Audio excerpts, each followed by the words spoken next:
يوم المعلم، يوم المعلم وقفة وتحية وتفاخرا بمعلم الأجيال.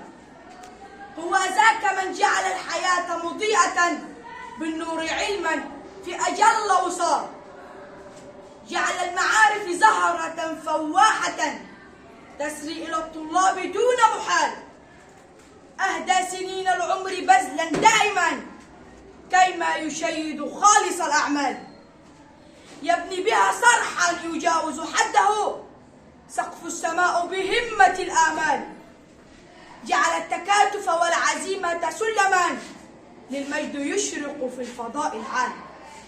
يا صانع الأجيال أنت علامة للأمة المثلى بكل مجال، كل العلوم أتتك تشكر حظها من بعد ما كانت بليل ضلال، أخرجتها للنور علما نافعا ومعارفا تحيا بدون غزال، غذيتها بالصدق دون خرافة ومنحتها ثقة بدون زوال، أجريت أنهارا تزيل عزوبة وعلى الضفاف أزاهر العسل.